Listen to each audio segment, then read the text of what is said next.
এবার কঠিন সত্যের মুখোমুখি হতে হলো লাবণ্য সেনগুপ্তকে। সূর্য ও দীপা কি সত্যিটা জানতে পারবে সোনা ও রূপা তাদের নিজের সন্তান? হ্যালো বন্ধুরা, অনুরাগের ছোঁয়া ধারাবাহিকের আগামী পর্বে আমরা দেখতে পাবো দীপা যখন হসপিটালে গিয়ে জানতে পারে সে যমজ মেয়ের জন্ম দিয়েছিল, তখন সে অবাক হয়ে যায়। তখন দীপা ডাক্তারকে বলে, আপনি কি বলছেন এসব? তখন ডাক্তার বলে, হ্যাঁ আমি ঠিকই বলছি, আপনি যমজ মেয়ে জন্ম দিয়েছিলেন।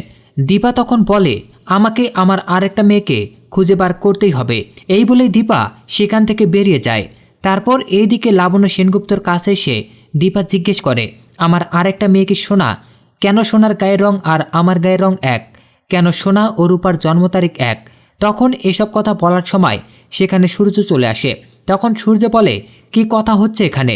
তখন তারা চুপ হয়ে যায়। অনুরাগের ছোঁয়া ধারাবাহিকের আগামী পর্বে এটাই দেখার হবে যে সূর্য এবং দীপা যখন সব সত্যিটা জানার পর তাদের রিয়াকশনটা কেমন হবে।